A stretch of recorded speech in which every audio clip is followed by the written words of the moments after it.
From the Clark Ford Studio in Oxford, Mississippi, MBW Digital proudly presents the Oxford Exxon Podcast. I'd say thanks for tuning in, but why am I going to give you a round of applause for something you're supposed to do, to be frank? And now, here are your hosts, Chase Parham. And broadcast school has really paid off. And Neal McCready. I deserve to be on TV.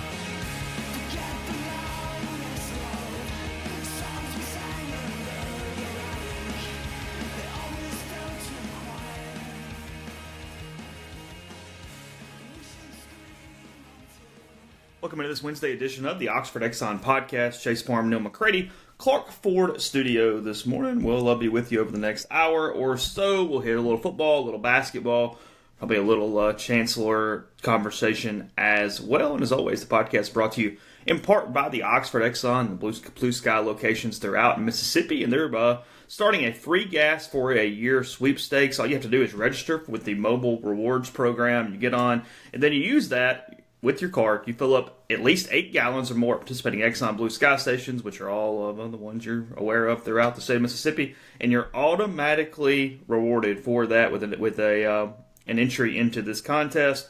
Runs September 1st through October 31st. So you got about a week where you can start filling on up, and then you're automatically entered. You can get free gas for a year there with the Oxford Exxon. And we're coming to you from the Clark Ford Studio. Sorry. Clark Ford's in Amory, Mississippi. 662-257-1900 is the number. Call the number. Ask for Corey Clark. Tell Corey what new Ford you're looking for, what Ford product you're looking for. They'll send you a quote within 15 minutes in business hours. Right to the bottom line. No hassle, no haggle. It is indeed that simple. You get your quote, and the rest is up to you. You can shop it around, or you can let Corey and the people at Clark Ford do for you what they've done for me, and that's you'll hop into a Clark Ford vehicle. You will love it. You will love the service after the sale. You'll love being a part of their family. They take care of their customers. They'll take care of you, too. Corey wants to be your car guy. He wants to be your truck guy. He'll prove it to you. 662-257-1900. So, we got a couple of different things. Before we do this, I think we'll probably start with a little Chancellor Overall Administration stuff. But any news from yesterday that was aware of anything? There's not really, right? Not really. Matt Corral, best of my knowledge, did not practice. I'm always careful with this. He was out there apparently at the very beginning. I got there around period 2. He was nowhere to be seen from period 2 to the end of period 6 when we left. I don't know whether he came out in period 7 and did anything or not. Octavius Cooley implied that he wasn't there. We asked to speak to John Rice Plumlee. That request was denied. Coach's decision. So, frankly, there wasn't a whole lot to talk about. I mean, we talked to Charles Clark. We talked to Miles Hartsfield. Alabama's offensive passing game is really good. No, there's just not a lot there. I mean, people say what frustrates you. It's not frustrating. It's the part of this job sometimes from a beat writing standpoint that is, you feel like kind of you banging your head against the wall like you just wasted 3 hours of your day. The story is the quarterback position. And the schools made all the quarterbacks off limits, at least yesterday, and they were off limits on Saturday. So they were off limits on Saturday because a little preview into that was let's do it this way.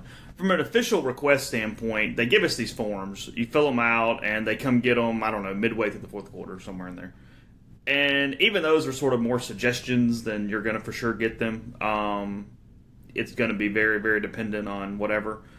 And since they picked them up before Plumlee even came into the game, a couple people text media relations, said, hey, what about Plumlee now? Because obviously we had no chance to write him down. And then it was also a coach's decision on Saturday that he not show up after the game as well. And, I mean, again, I don't know what he could have said. He had a great game. Hey, I had a great time, first action, blah, blah, blah, blah, blah. And then same thing with you yesterday. It's just – we talked about this. We talked about this with so many different guys over the course of weeks and years. I mean, John Rice Plumlee was on this here podcast by himself for 20, 30 minutes last year. He's done 1,000 interviews. The kid is very, very intelligent. It makes no sense. It's weird.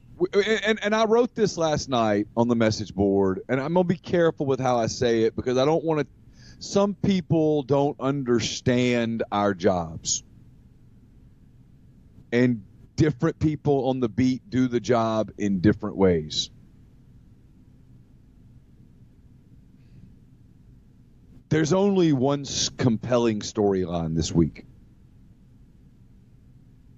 and that's the quarterback position. That's it. They're a 35-point underdog. The last two times that Ole Miss has played Alabama, I think they've lost by 63 and 55 points. They're not winning the game on Saturday. There's not a whole lot of other storylines to really write about. I'm not picking on anybody here, but I'm not picking on him at all. He has a job. He has to write stories. He's still at a newspaper, and newspapers demand these storylines. And Parrish Alford was asking, and I like Parrish. I think he does a really good job. He was asking about when you lose games like that, does pride become a factor and stuff like that?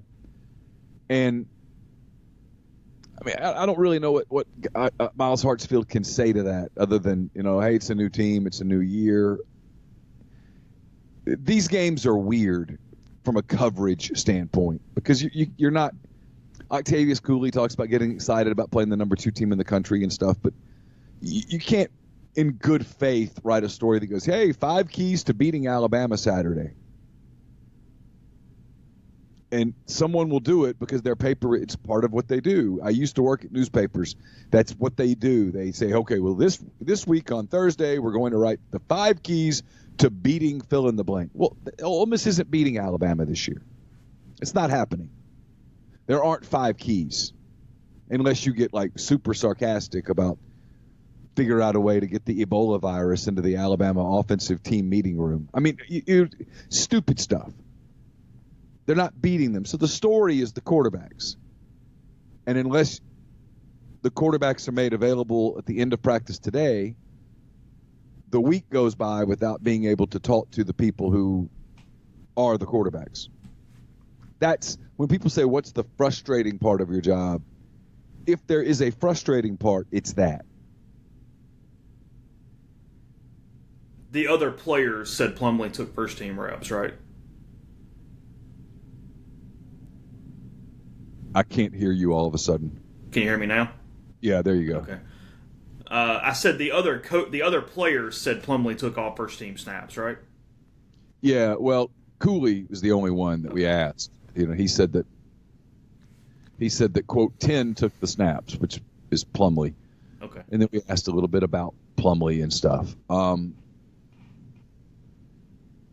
So I was kind of careful in the way I wrote it. The other thing that I said on the message board yesterday, I sort of derailed my own thoughts a minute ago, is it feels like we are approaching the us against the world portion of the season. People talk about what's the challenging part about covering a losing season. This isn't just Ole Miss. This is just about everywhere. Inevitably, the people inside the program, for whatever reason, start to take on a little bit of that it's us against the world stuff, which turns into us against the media stuff. Which is, I always think that's where, frankly, media relations people kind of drop the ball. Because no one's able to explain to the people that we're covering that those guys in that room, most of them just don't care. They're just doing their jobs. They're here because they're paid to be here. There's not an emotional investment. That gets lost. That's if there's a frustrating thing, it's that. Parrish Alford doesn't care if Ole Miss wins or loses. Nick Suss doesn't care if Ole Miss wins or loses. Not out to get Ole Miss. They're just not. They're just doing their jobs. And that gets. I'm not saying anybody's being treated anyway. No one's being treated badly or anything, but it just feels like that's coming. And man, this season could take a really bad turn next Saturday. Oh, and look, this is a mini version. Maybe quarterbacks are available today. I'm speaking only from the standpoint of the last 3 or 4 days, given that I know nothing that would be hindering quarterbacks from talking to the media, and specifically Plumlee. It's also, though, a detriment to your fan base when you're trying to get fans into the stadium. That's the other thing here that gets missed so often is fans don't get a chance to know these players the way they used to. Fans don't get a chance to get some of these emotional attachments and some of these connections that might bring them to the stadium on Saturdays that they typically wouldn't do. Where you go, hey, that kid's got a great story. Did you read this? You hear this? Did you know this about whatever? And suddenly, hey, I'm for that kid. I might be pissed off at this person and this person and this person, but hey, I'm for this kid and this team and this thing and how neat is this and all this stuff. That does make a difference. Yes. It makes a huge difference. Yes. Frankly, it's one of the main... It's not the main reason. Sorry, that's way wrong. It's one of the reasons that the interaction from a fan base standpoint with baseball is so good as it is. You know the kids. You know exactly the kids if you're an Ole Miss baseball fan. I agree. I couldn't agree more. The after Sunday stuff, all the stuff, that generates tons of fan morale with your team and your program. Well, and here's the other thing. John Rice Plumlee's a freshman. He is. He's a smart kid. He's a charismatic kid. He's already emerged as certainly one of the leaders in the freshman class. Hell, he might be one of the leaders in the whole program. He has a very leadership mentality. He struck me with that the only few times I've even been around him. Why would you not want, and maybe they will, but the whole, hey, we got to protect him from the media. Nobody is going to ask any difficult question of him. Here are the questions in that group setting. How did you feel like you did? What'd you think about those last plays? Yeah, what'd you think of those plays? What's been going on in practice this week? Do you feel like you're ready? What's it like to be preparing possibly for your first start against the preeminent program in the country, certainly the preeminent program in the league? I mean, there's just no one's going to ask. I mean, I can't even think of what the hell question would be. Hey, sir, are you hoping Matt Corral's ribs are broken? Yeah, I mean, no one's asking that of a kid, Do you view this as an opportunity to put a claim on the job? That's about as hard of a question as he could get asked. That's fair. And he's going to answer it with, we all cheer for each other in that room. We're all here trying to help Ole Miss win. We're just trying to get better. We all cheer for each other. We all help each other. Matt's been really good to me, blah, blah, blah, blah, blah. Know your cliches. But the media's not going to, it's silly. And here's the craziest part. If this coaching staff has a chance to survive long term, let's be real. It's so funny how I'm already I can sense people like you're out to get them. I'm not. If anything, I think they should get more time. I actually think they're doing a pretty good job of program building. You can get into play calling and some of that stuff. I'm talking about program building. I have a very unpopular opinion about last year and this year. Last year, did they leave a couple of wins on the table? I guess it's conceivable that they did. What difference would it have made? They weren't going to a bowl anyway, so who cares? In terms of building the program, will it really matter in 5 years if Ole Miss beat South Carolina in 2018 or not? In my opinion, the answer is no. So this season, there was never a chance. There is no chance that this team wins the SEC West. There is a 0% chance of it.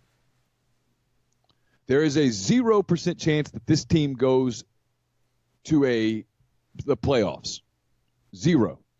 There's a 0% chance that this team goes to a high upper tier bowl.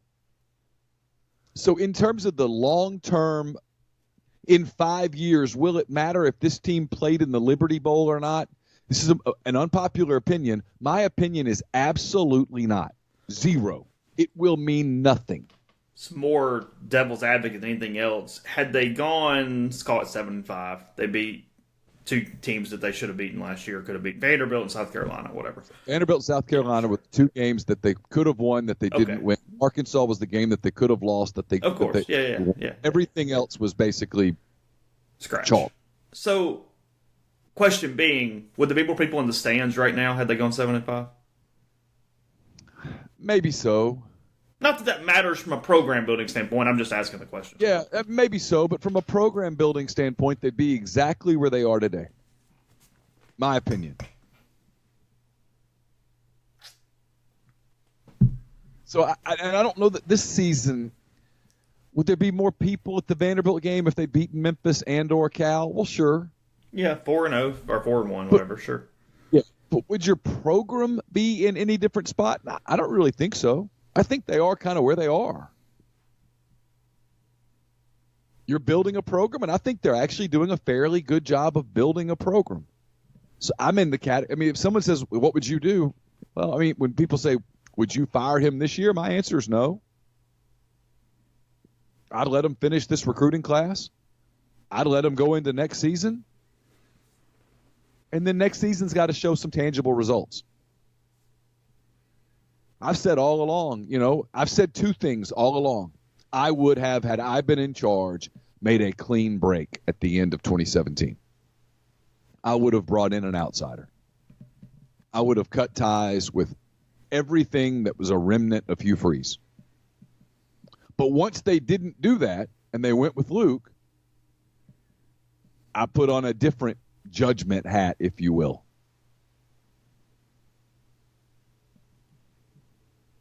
And I think they're doing okay. But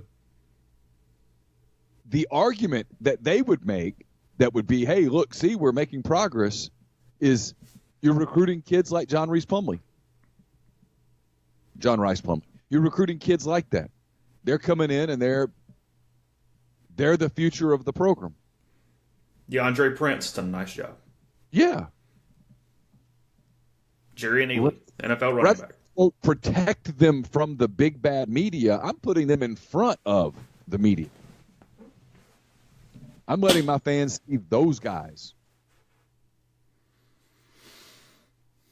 But that's just me, and I've never been in media relations. I'm never going to be in media relations. But I've been in the media for a long time. I mean, Octavius Cooley's a senior. I think Miles Hartsfield's a senior. Nice kids. I like them both, but they're not part of the future of your program. Right now, you need to be marketing the future of your program, not the now. That's just me. Yeah. And Corral's just a freshman. Yeah. I mean, Matt Corral's a redshirt freshman. Now, this quarterback room, it's why we always say numbers work out. Like in basketball, numbers work out. In football, numbers are going to work out. They've got a talented kid coming in Robbie Ashford, and it's going to be difficult to keep all of those quarterbacks happy. Yes, it's a really good but really young quarterback room. Yeah, and so somebody is going to, in my opinion, probably more than one. Yeah, somebody as of next year. Yeah, are going to look at portal. Going to look at the situation at some point and say, well, I don't know that this is working for me, and I want to play.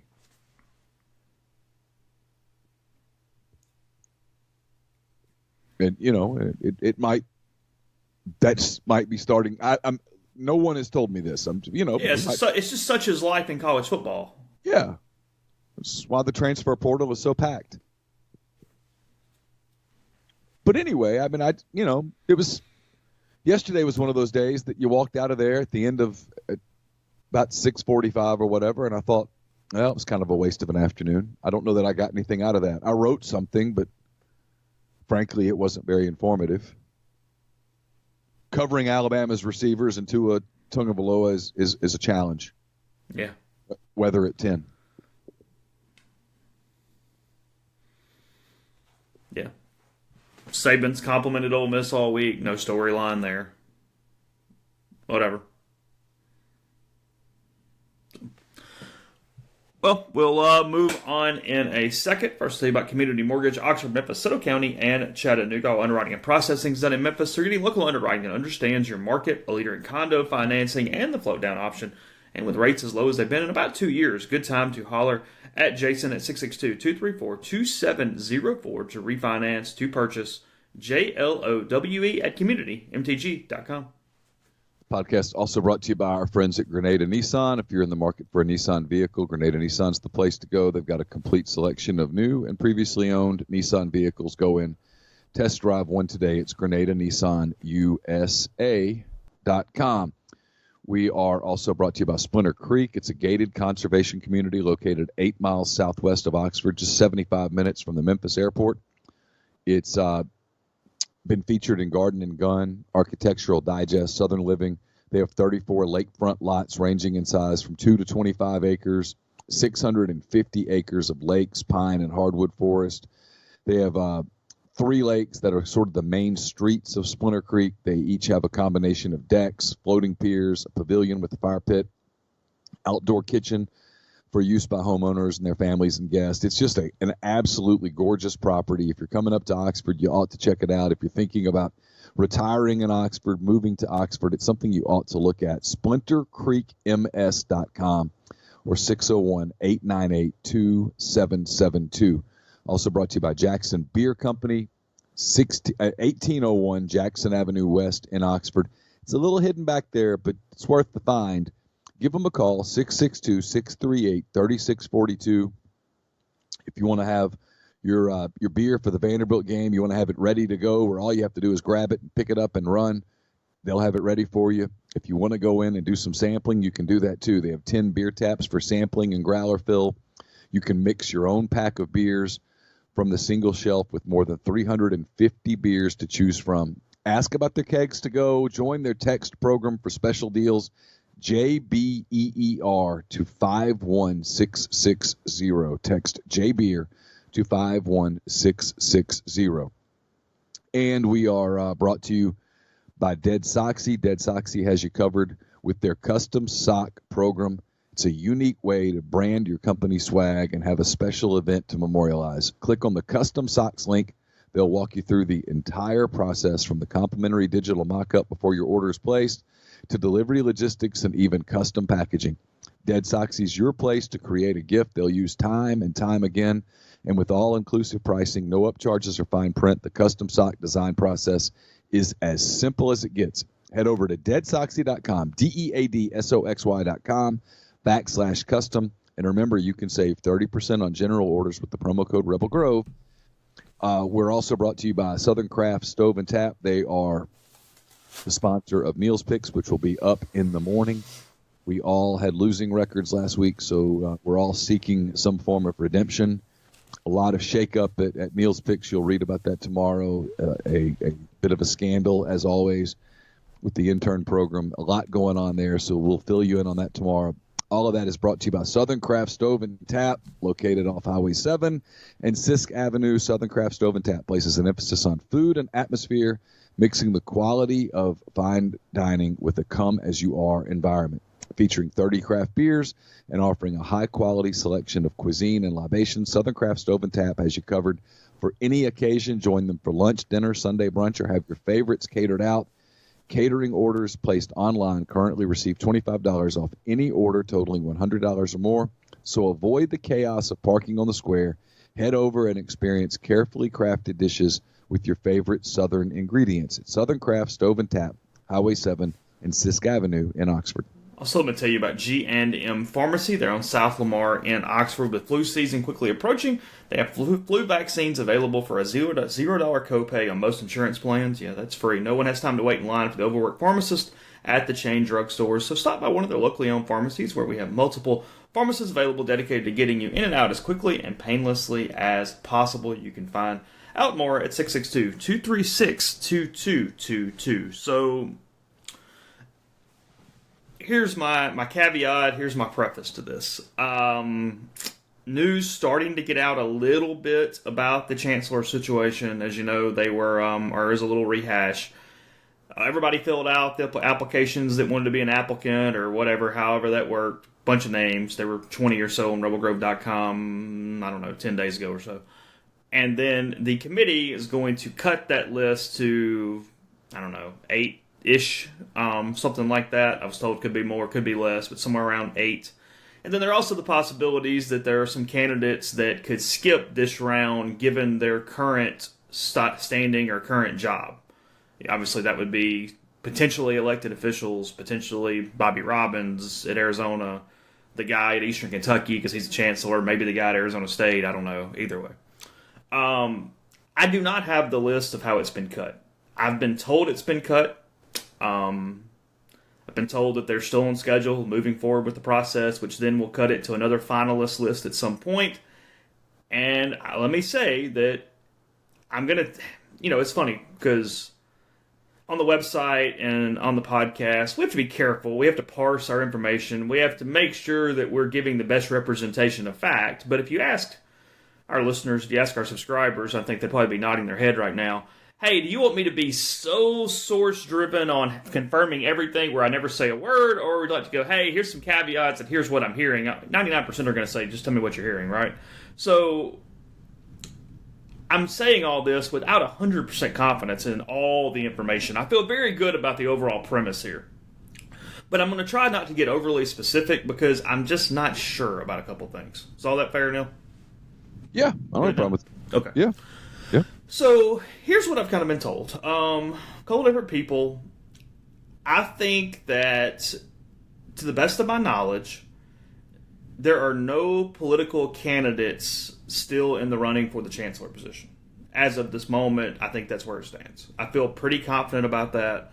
I think that the IHL or whomever is making this decision at this point, I think they want somebody with some sort of academic background for the most part, and I think it's a board that is being cautious from the standpoint of, hey, let's not go crazy and do something overly out of the box. That you need something pretty set to the standards that have been established here. I also just my opinion. This is more my opinion, but I'm stronger by the opinion to the day, even though we've said this multiple times. I do think that it is an incredible advantage if there is an Ole Miss or Mississippi tie here. I'm growing to that thought even more by the day. At this moment, and when I say at this moment, I mean September 25th at 8:38 a.m., I think Bobby Robbins, the president of Arizona, is the overwhelming favorite for this job. I do. To the point that I'm not even sure who number 2 and number 3 are. However, let me say this. He's a sitting president. While I think he will definitely take a pay cut from what he's making in Arizona, they got to get the pay right. There are probably some people, or not probably, there are some people on the IHL that are not for Bobby Robbins. There is the thought that, hey, he's got to still go through the process to some extent, even though that it's a different process for him versus others. I think the Fred Slaybach guy, Texas Wesleyan's probably still alive. I think that the number 2s at Auburn and Clemson, I think, are still alive, but I'm saying think there. I do not know. So if I'm wrong, okay. But that's what I believe. They fit the criteria that I was kind of given on, hey, this is who's composing that list. The only exception to that is, and again, this is just kind of hearsay at this point. If I'm wrong, I'm wrong. I think Cal Mayo is still alive, the attorney. And just remember that is Robert Kayat's person that he has recommended for this position. I think that is true. To the best of my knowledge, I believe that is true. From there, I don't really know who's number 2, number 3, number 4. I think it's at a spot where this is sort of seeing how Robbins can get through the process. And if this gets done, and the only other caveat I will throw here is just remember, if things go really, really squirrely and whatever, I've mentioned this before on the podcast, I would just kind of keep Glenn Boyce and people like that in the back of your mind in case there's some really hitch in this process at some point as it finishes up. That's sort of where I am as of September 25th, 8:40 at this point, as I've been talking 2 or 3 minutes, and I don't know. I mean, I think they have definitely set a direction they want to go for this hire. They want somebody with some academic experience, frankly, with some Mississippi experience.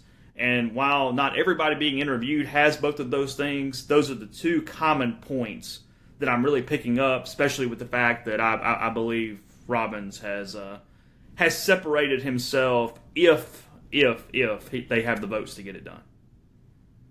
All right, fill me in on one thing real quick, because I'm about to reveal just how little I've kept up with this. Sure. What is Robbins' Mississippi tie? Robbins went to Jones Community College. He went to Millsaps, and he has a degree from University Medical Center. Okay. He's from Mississippi. Gotcha. Yeah, and then he's been at Texas Medical, Stanford, and Arizona, I believe. I think that's his background without looking it up. If he's the guy, and it sounds like he's the leader in the clubhouse, why do they have to go through this whole song and dance?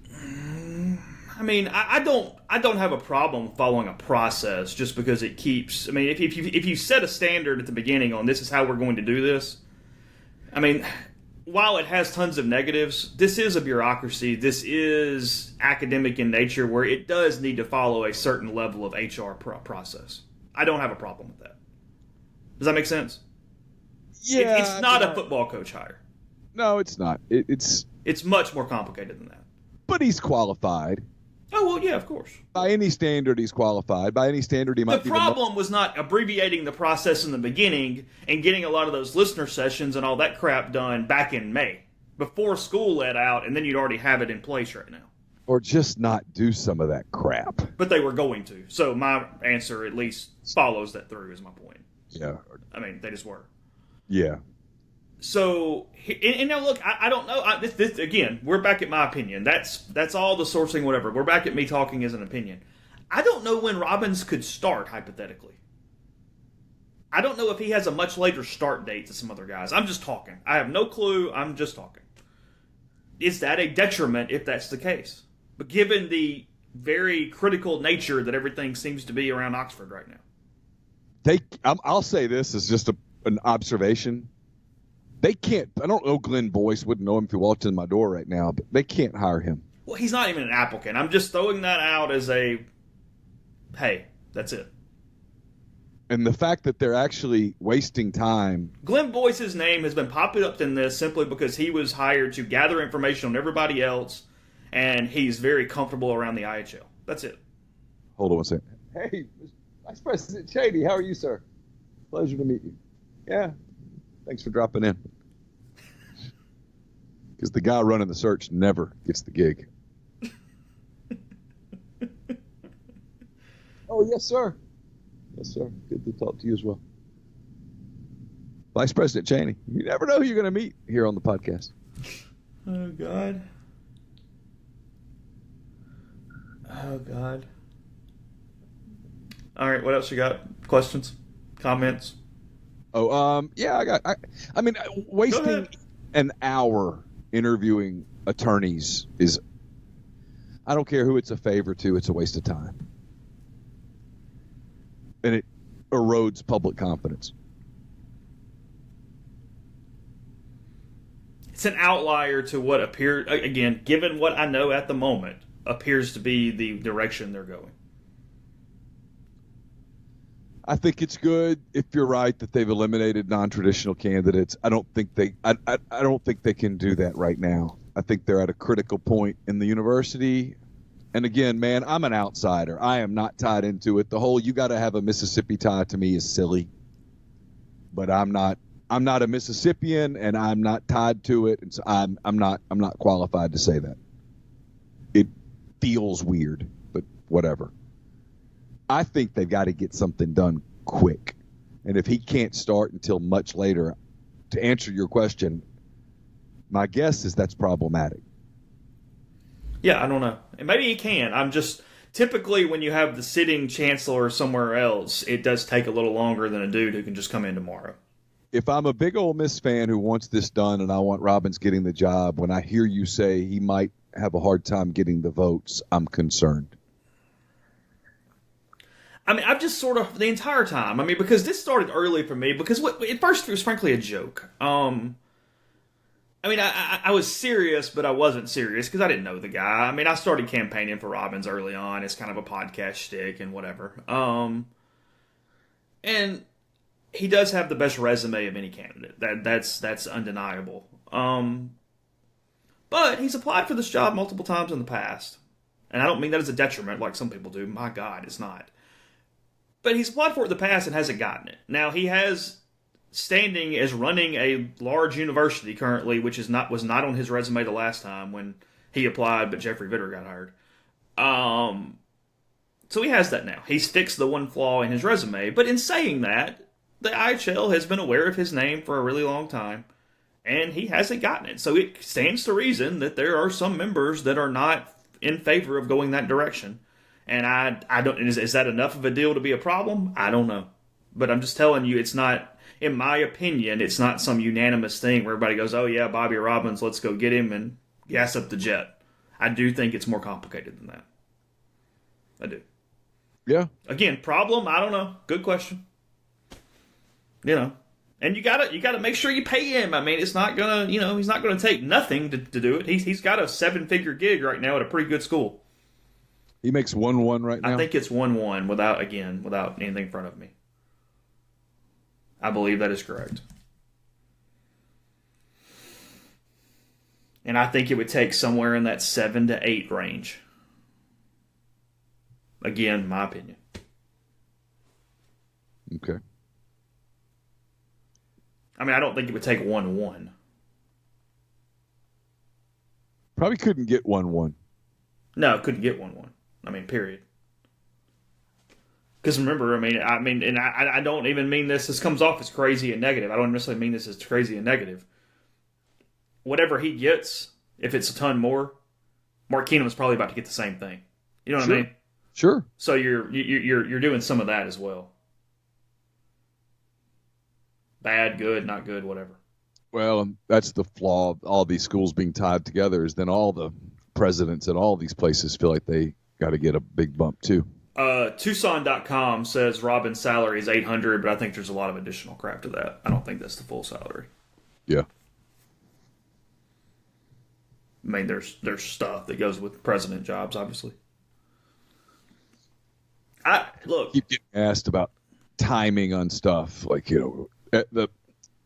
the people that want just this full scale change in the next few weeks. I just don't. It's not there. This thing is they're going to get to a finalist list and do some final stuff over the next month, and then again, I don't have the schedule up in front of me, but I think that the on campus final this is our choice visit stuff is somewhere around the last couple of days of October. Something like that. They've let this thing drag way too long. This thing didn't have to last this long. So you got a decision in November, and then as we said yesterday, I think we're talking about a first day anywhere between 1/1/20 and May or June 20. Depending on the person, depending on the situation. Yeah. And that's not just alluding to Robbins, that's in general. It's the part that I don't You have academics in a lot of places where they will stay through the current academic year. I reported in May of, was it 18? It was 18. That Vitter was done. It was May of 18. It's a Saturday. I mean, it's potentially going to take 2 years from that day to get a chance to replace. 2 years. They got from Jones resigning or whatever to Vitter in about a year. It took about a year. Yeah, it's just we reported he was finally admitting he was stepping down November 9th. A lot of bureaucracy. 18. So it took an extra how many ever months to just get it out. Oh, we had to do 6 months of pretending. Yeah, but you got a really strongly worded PR response that said nothing. Yeah. Still waiting on that apology. Reading. Actually, I Googled it to see what day it was that Vitter stepped or whatever, and I did love this paragraph. You'll like this in the Houston paper. In May, a writer for RebelGrove.com, a website associated Rivals.com, wrote on Twitter that Vitter's contract wouldn't be extended beyond its June 2020 expiration date. At the time, the Mississippi IHL said in a statement that, quote, "There's no truth to the rumor and that a future contract for the chancellor would be considered at the appropriate time." That appropriate time just never happened. It's never happened. Yeah. wish I'd been a smart ass. People always say, what do you wish you'd done? I wish I would have said, just come back and double down and said, want to bet? Let's have a loser leave town match. I mean, that would have been interesting because, I mean, I got beer sales. You could have killed the whole IHL right there if they had accepted. It would have been good. Yeah. They could have been a statue of me on the Ole Miss campus. That's frightening. So, guys, I don't know. That's what I believe that I know at this moment. That's what I got. So if I told you today that it wasn't Robbins, where would you put your money? If I told you had to put your money on somebody and it couldn't be Robbins, if the chancellor gods came down and said it's not Bobby Robbins and you have to put your money on somebody right now, who would it be? I don't know.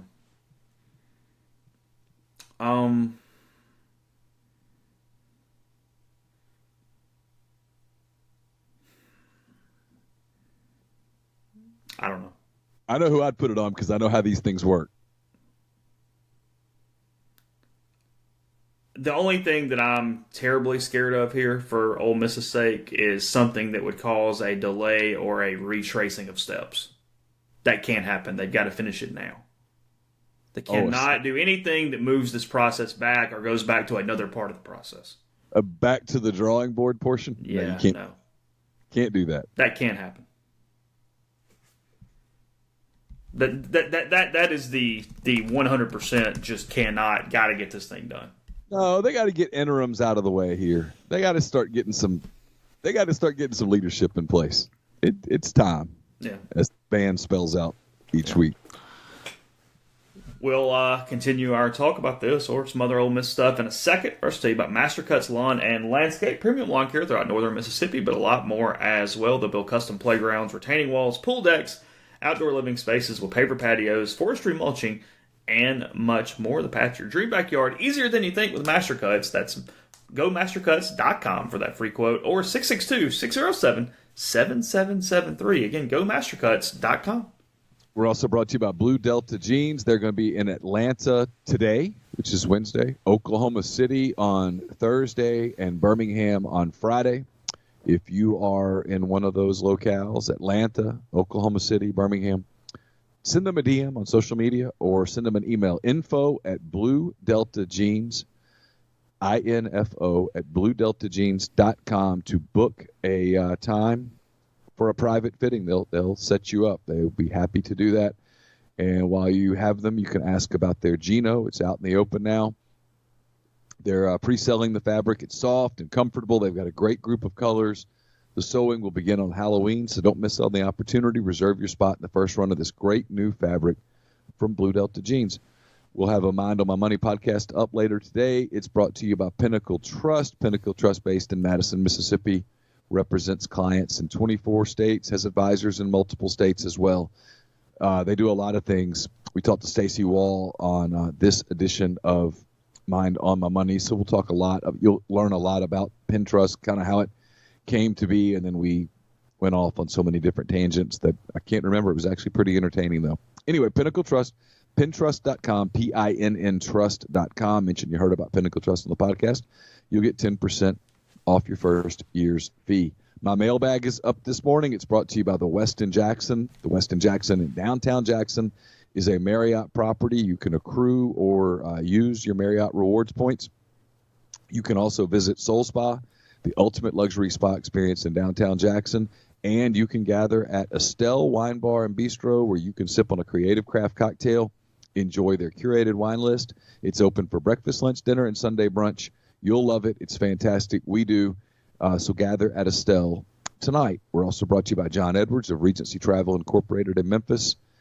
If you've been thinking about that golf trip with the guys, an anniversary trip she'll never forget, a trip to the Caribbean, whatever the case may be, get in touch with John. He's part of Virtuoso. It's a worldwide network of travel partners that allows John to supply his clients with added values and unique benefits simply not available to other travelers.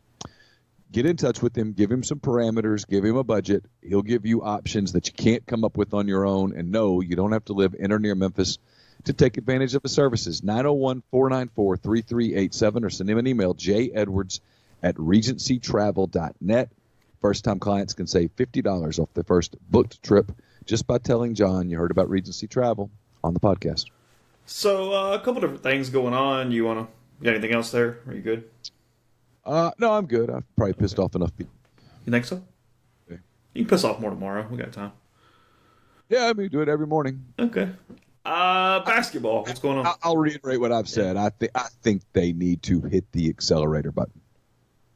Well, I mean, again, the current timeline is fine. Just finish it next month. Okay, then announce it. Yeah. But then get them here. That's what I mean. Get going. I don't. But now at the same time, I will say this: don't hire the wrong guy just because the right guy takes 60 more days to show up. Oh no, But let's not go crazy. They need to get it announced that whoever it is coming, and this is when they're coming. And that's where it gets. That's where I have not reservations at all. I just kind of wonder how that works. You know, like when you leave a job and you turn in your 2-week notice. That 2-week notice is like really awkward. I mean, I was at the Mobile Register for a long time, and I turned in my 2-week notice, and I actually gave them like a 4-week notice. And it got weird. Did they tell you to go ahead and go, or did they keep you the whole time? No, they used me. I worked up literally through the final hour. Did you really? I did. You know, a lot of times they'll just tell you to go ahead and go. No, I worked through the whole deal. But it got weird. People were weird. Relationships got weird. People didn't talk to you the same way. It was awkward. Suddenly every line on the expense report was questioned. Different. So let's just use Robbins as an example. He takes the job at Ole Miss. It's kind of weird for him in Tucson, I'm guessing. Yeah, I don't see how you lead. I mean, again, I know nothing about this process. I have no idea how that would work. Yeah, But, yeah, I have a hard time believing that you have any sort of capital or mandate whatsoever. Right. You're out. I mean, yeah.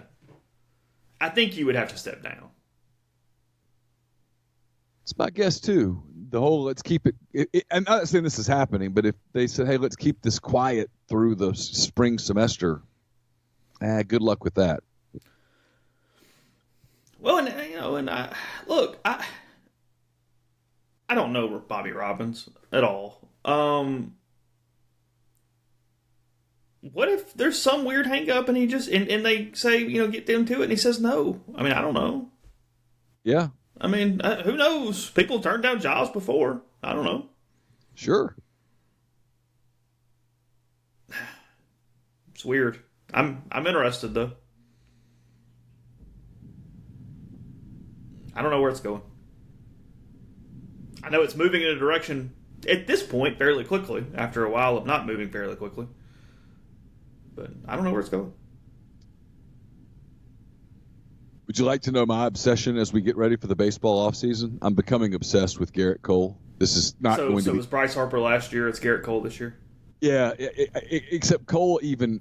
I'm more obsessed with him than I was Harper because Cole actually makes sense.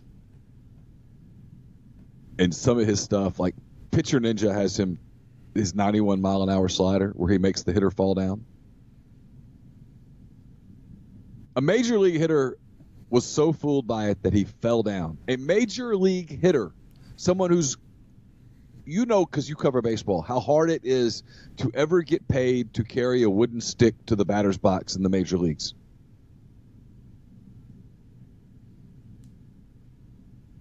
You have to be very proficient with that stick to take it to the major league batter's box. Agreed? Yeah, all good. He made one of those people with the stick in the box wearing a major league uniform fall down. They're going to be a very complicated out here soon between he and Verlander.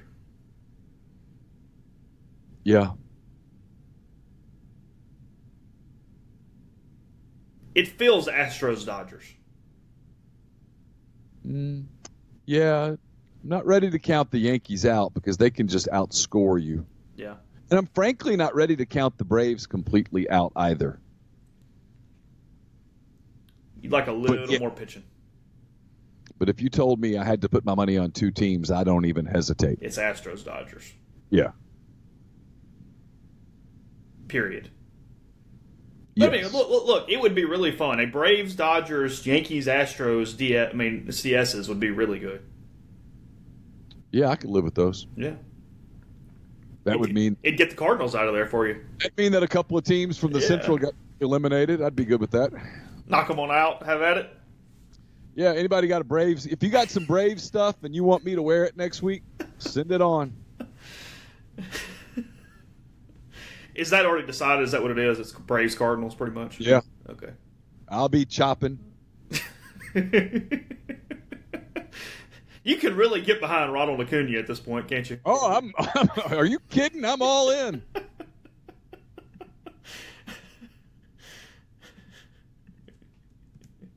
Anybody wants me to wear Braves? I'll wear Braves stuff the entire series. Just send it to me. I'll return it to you when it's over. I wear a large in a jersey. Send it to me. I'll wear it. I'll support your team the whole time. So, what's going on with basketball? Well, a lot. I wrote about Samson, I guess, Monday. I lose track of days at this point of the week. His decision's still off a little ways. I don't think they're there yet. However, I think some things could be moving here soon. A.J. Hoggard, the guard from Huntington Prep in West Virginia, he visited Ole Miss fairly recently. He visited Michigan State pretty recently. I am told he is going to make a decision October the 6th, which is, let's see, Carson's birthday that's a Sunday. It's a week from this coming Sunday. He's going to make a decision October the 6th. I'm told it's Ole Miss or Michigan State. And I think Ole Miss is cautiously optimistic. And if they get Hoggard, I think it even increases further their odds of Jamin Brakefield, who got offered by Virginia yesterday. You might remember Virginia as the team that won the tournament last year. Yeah, he's getting into a little different rarefied air now. I'll tell you this, it's remarkable. And they're not there yet. And in recruiting, as we always talk about, there is no second place. You're either first or you're last, as Ricky Bobby eloquently said one time. So eloquently said. It's true. In recruiting, you're either first or you're last. But this is as close as the Ole Miss basketball program has ever been. I feel safe in saying that. I'm not an Ole Miss historian. I don't really have to be one as it pertains to basketball to know that their history essentially sucks. This is as close as that program has ever been to being in the air of the elites. Not an elite yet, but in the arena with the elites. You add A.J. Hoggard and Jamin Brakefield to this program right now with what they have, different deal now.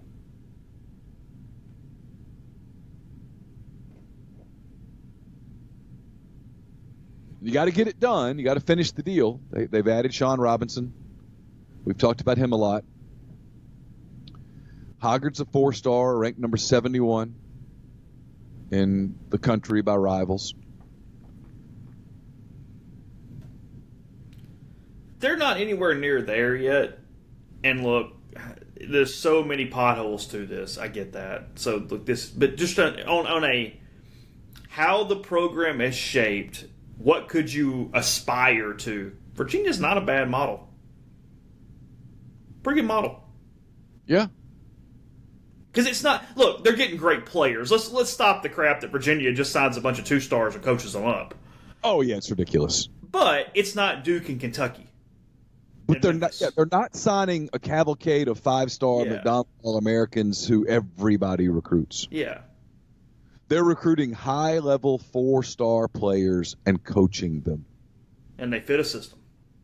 Yes. It's what Kermit's trying to do.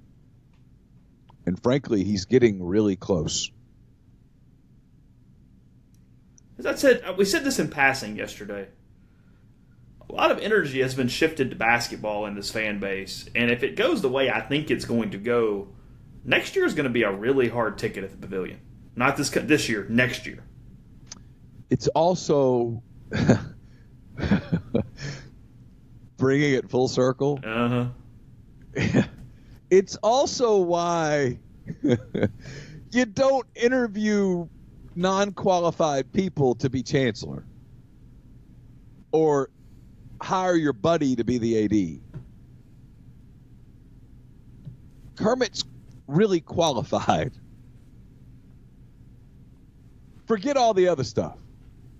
He's really qualified to be an SEC basketball coach.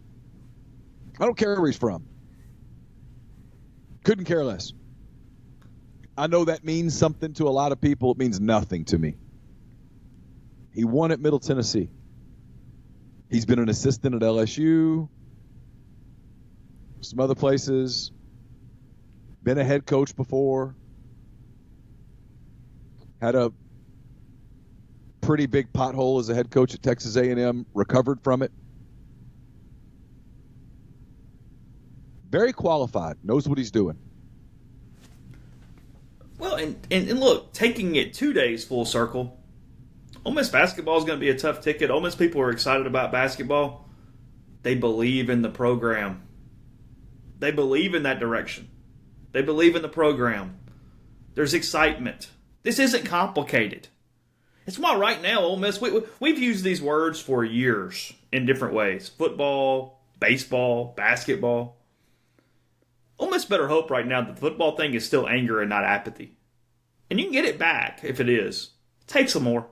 Takes more. Takes a lot. It takes time. You lose people when it becomes apathetic. You just do. Yeah. I mean, I know several older people who have dropped their tickets. They're probably not ever getting them back in football. You probably just lost those people. Maybe not, but probably. Well, there's just so many other things you can go to now. Yeah. Well, they've been shifted to basketball. That's my point. I mean, it was... Kermit benefited in some ways from the way football went because it was like, whoa, we need something to latch on to, and hey, look, this guy's getting it done. We've never had this before. You hear that quote a lot. They believe in him. Yeah, now I'm going to say this, and I hope I'm wrong, because frankly, them being a really successful winning program this next season would be good for us from a business standpoint. Yeah, of course. But I won't be surprised if it's the next season, not this one coming up, but the next season that they take the quantum leap. Well, right. Yeah. No, I agree with that. Well, and again, they've got to finish on these recruits. Ole Miss has gotten close on some dudes before. They got to finish. Yeah. I know it's different. I get it. I'm not sure they've ever really been this close. Okay. They're really close right now. Okay. And when people do the whole thing, if it, I know what everybody's thinking. Yeah.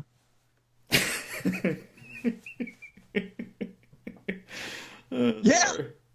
I mean, yep. It's college basketball. And if you can't read between those lines, you really need to go get some readers. Oh, gosh. Isn't that crazy? I'm almost 50 years old. I still don't need readers. Everything else is gone. My hair's gone. My vision's awful, like just regular vision. But when I wear contacts, I don't need readers yet. I mean, everybody else my age is like looking at readers and stuff. I mean, I'm pretty blind. I'm blind in one eye, so I probably will for the other eye at some point. My hearing's not as good as it once was, but I don't need readers yet. So you're losing everything but eyesight. Yeah, losing sanity. Actually, I'm more. My give a damn button is so broken that I think it's made me far happier than ever before. If I told you lost significant eyesight, but you could fix it with readers, but you get your hair back, would you do it? No. Okay. I don't care about the hair anymore. You might have at like 35. Yeah, I might have 5 years ago. Now I just don't care. Okay. The hair doesn't matter. I mean, you get some plugs. We can put a toupee on that bad boy. What I've learned about the hair thing is as long as you stay pretty fit, it doesn't look awful. I mean, you're ugly no matter what. Bald is ugly. Nobody ever looks at a white bald man and goes, he's attractive. Just doesn't happen. People probably think Bruce Willis is attractive. But he's super fit. Yeah. And he's famous and has a lot of money. Like Jason Statham, I'm sure he's attractive to females. But he's famous. And fit. Has a lot of money. Joe Schmo, white bald dude. Women don't think AK is a good looking cat. He's fairly famous. Has a lot of money. I know. I'm messing with you. I mean, again, you're throwing examples I'm not talking about. I mean, Andy's not Bruce Willis famous, but people know who Andy is. My point is, as for regular dude, if you're going to be bald, you got to be pretty fit to not look like a snowman. Okay. If you're fat and bald, you're just round. Okay. Everything is so round. Proportions are all screwed up. Yeah. Yeah. You can hide 30 pounds with a head full of hair better than you can with no hair at all. Okay. We'll take our yeah. You good? Yeah, don't say I don't try to help people. Okay, fair enough. No, we do a lot of that around here. That's what the show's about. People helping people, as Houston would say.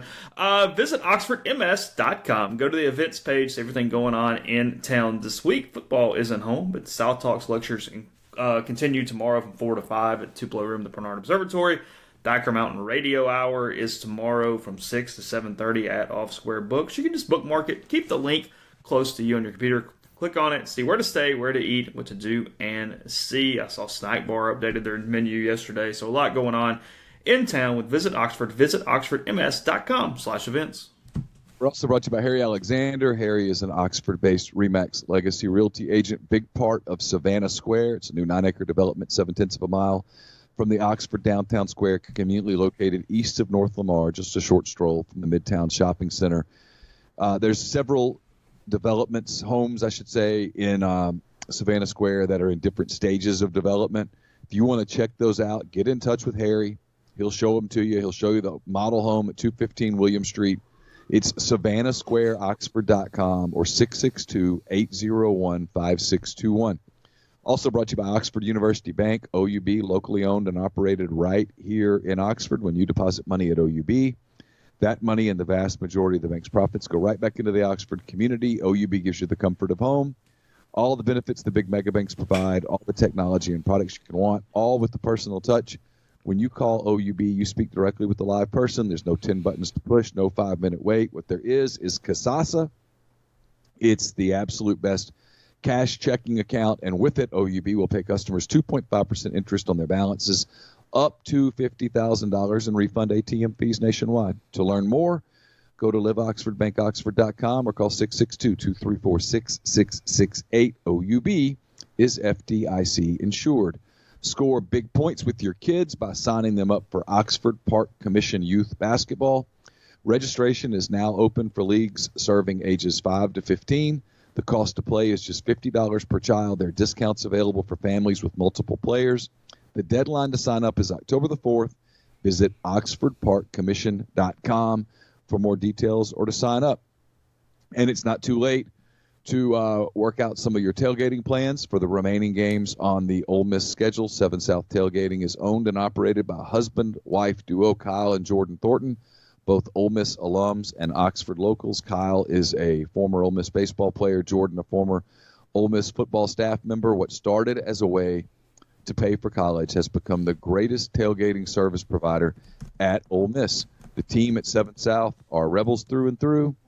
They take pride in the Grove and the impact their service has on protecting, preserving, and enriching the Ole Miss game day tailgating tradition. Call them directly at 662-321-1682 or visit them online at www.7southtailgating.com. The Ole Miss line has really taken off still. I'm seeing that thing anywhere between 37.5 and 38 this morning. It's crazy. Just keeps jumping. Well, opened at 32.5. I think it's a couple of things. One, it's Alabama's playing at such a high level offensively, and Ole Miss is having such a hard time against teams that can pass. Have you seen Tua's numbers this season? Yeah. Tua has thrown for 1,300 yards, 17 touchdowns, and 0 interceptions. He has 4 NFL receivers at his disposal. And Najee Harris is not chopped liver back there. And then on the other side, nobody knows what Ole Miss's quarterback situation is.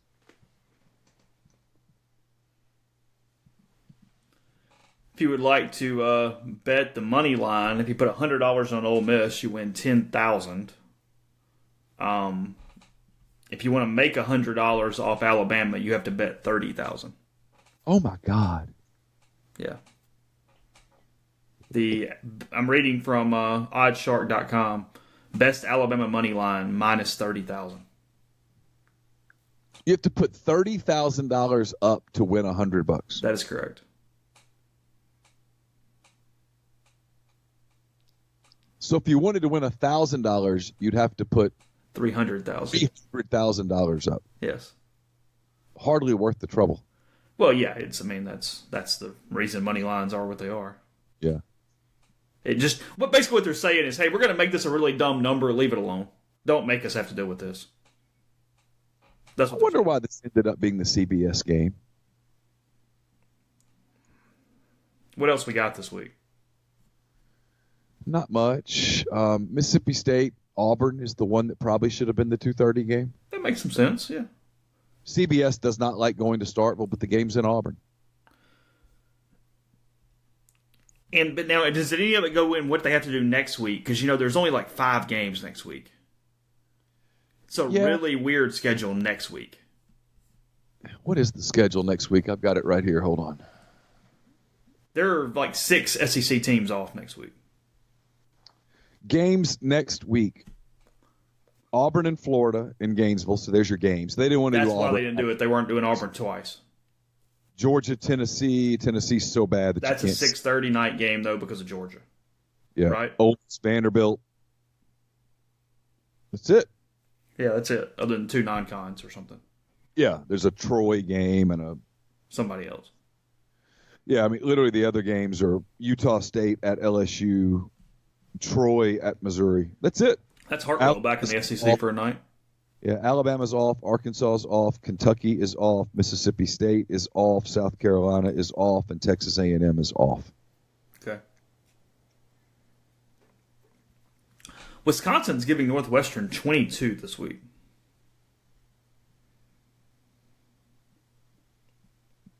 Wisconsin's really good. They'll pop you in the mouth. So, we didn't talk about this. We'll spend a couple minutes on it as we close. Saints go into Seattle and win a game. That's got to keep me locked in for a little while, right? Yeah, I listened to that game coming home. Carolina. Now, they had a special teams touchdown. They had a defensive touchdown. So what? I know. I'm just... Count. Win the game. Taylor was okay. He was fine. Alvin Kamara was exceptional. Off. I listened to the Seattle broadcast, and by the end of it, the Seattle announcer was as in love with Alvin Kamara as I am with Garrett Cole right now. I mean, he was the crowd in Rocky IV, huh? He had converted. Seriously, at the end, he was like, "This guy is spectacular." He's very slippery. He said the Seahawks can't tackle him, and I know how good the Seahawks defense is. He was total respect. Yeah. Which means there's going to be some weeks where he just wrecks everybody. Yeah, I think you got to be in on the Saints and right now. Their defense is not awful. No, it shows you the brilliance of Sean Payton, too. He had a week to figure this out. He had a minute. Now it's a free shot. Even though it's a home game, you got a free shot on Sunday night. Then just beat the teams you're supposed to beat. Oh, I expect them to beat Dallas. You do? Yes. Okay. Well, you do that, and all of a sudden we're cooking with gas. And the league in the division sucks. What are the other NFL games this week? You have it up? Yeah. By any chance? Got it. You want it? Thursday night, Philadelphia at Green Bay. Ooh. Yeah. That's not half bad. Packers -1.5. Yeah, that's not a bad game. Carolina is at Houston. Houston -5.5. Hey, and you want to talk about a developing storyline. Now, it was one game, so he's got to do it again, but Kyle Allen was pretty good. He was, yep. And if he's good enough, the Panthers are going to say, hey, Cam, you know that $20 million thingy? We're good. Nah. Yeah. Carolina feels like the only team that can maybe keep pace with the Saints if everybody's healthy, sort of, maybe. McCaffrey is awfully good, too. He is. Tennessee at Atlanta, whatever. I was right on the Falcons. They're not good. They're not good. No, they're not good. Cleveland at Baltimore. That's a good game. Interesting. New England at Buffalo. Sneaky interesting. It is, yes. Buffalo has been fine. They're borderline good. Yeah. They got a tight end that's a pretty good player, too. Weird deal. He scored a touchdown. Got a pass. His comments on social media were so funny. A little pointed, maybe? Just a little. Yeah. Kansas. It kind of felt like that wasn't random. Yeah. Kansas City at Detroit. No thanks. I tell you what, the Chiefs are a legit deal. Yeah, they are. They're on a course against the Patriots. We'll see them in January. Yeah. Oakland at Indianapolis. Jacoby Brissett, big game for a while on Sunday. Well, you know what? There's some people out there that think Jacoby Brissett is a significantly better quarterback than he's given credit for. Well, he had a hell of a first half, and then they did win the game. So yeah. The LA Chargers will go beat the crap out of the Miami Dolphins on Sunday. Yeah, the Dolphins are just awful. Washington at New York. Daniel Jones getting the game in New York this week. Well, here's what's interesting there. I didn't like the way the Giants did it, but I understood what they did. And Jones looked the part. Now, there's no Saquon Barkley for the next few weeks. Yeah, 6 to 8 weeks. Yeah, now there's a lot of pressure on Jones. Meanwhile, in Washington, apparently, is it Hopkins? He must not be ready because the guy in front of him sucks. It's a game the Giants can win. 3-point favorites Sunday at noon. Yeah.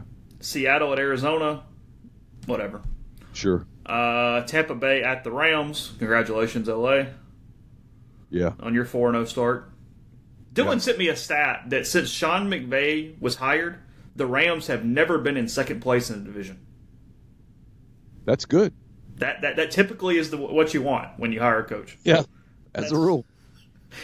Jacksonville at Denver. Don't care. Nope. And then 2 really good games nationally back-to-back. At 3:25, you get Vikings at Bears on Sunday. So in. Yeah, Vikings at Bears. Dalvin Cook, really good, by the way. And then your night game, Dallas at New Orleans. Ooh. That's my Sunday? Yeah. 10 thoughts getting done by 3 o'clock. Yeah, you get those 2 back-to-back. And then, because at noon, you don't care, you're going to get Tennessee, Atlanta. Yeah, I'll just start working and turn the TV on. But background. yeah, you get Vikes, Bears, and Cowboys, Saints the rest of the day. Ooh, those are 2 good games. Monday night, you get Cincinnati at Pittsburgh. And then What always makes for a really fun game, because there are no two teams, including the Ravens and Steelers, that hate each other more. Next Thursday night, you get Rams at Seahawks. Ooh, they hate each other. Oh, God. Yeah. That's always appointment television. Physical. A lot of extracurricular stuff going on in that one. I do like next week. The baseball playoffs start. The calendar turns to October. Saw some forecasts. We're actually going to get some temperatures down into the 40s next week. Oh, yeah? Yeah. Oh, so in. Yeah, I saw first week or so of October, there's a chance, if it continues the way it's going, that we've got some morning lows in the 40s. Locked in. Mm-hmm. I feel sorry for the dogs when it's really hot and they're outside. And they walk out in the morning and they can't breathe. As opposed to in the fall when they'll start wrestling and stuff because it just feels better. So, hey, yep. Don't forget, join the Ole Miss football team back at the Vaught for an SEC showdown for homecoming on October the 5th versus Vanderbilt. For more information, visit OleMissTix.com. The Ole Miss Hoops season, we just talked about it. It's right around the corner. Don't miss any of the action of Coach Yo's women's basketball team, Coach Kermit Davis's men's team this season in the Pavilion. For tickets, visit OleMissTix.com. Join the Ole Miss volleyball team back at Gillum on Friday, September the 27th at 6:30 p.m. as they take on the Tennessee Volunteers. For more info, visit OleMissSports.com. And the Ole Miss soccer team back on the pitch on Sunday, September the 29th, as they take on the Auburn Tigers at 2 p.m. Admission is free, so bring the family out and enjoy Rebel soccer. We'll be back tomorrow with another show, and then I'll probably put some of what I said on the board in written form as well, so you can go over there, discuss, converse, ask questions, whatever you would like there at rebelgrove.com. Anyway, we'll talk to you tomorrow.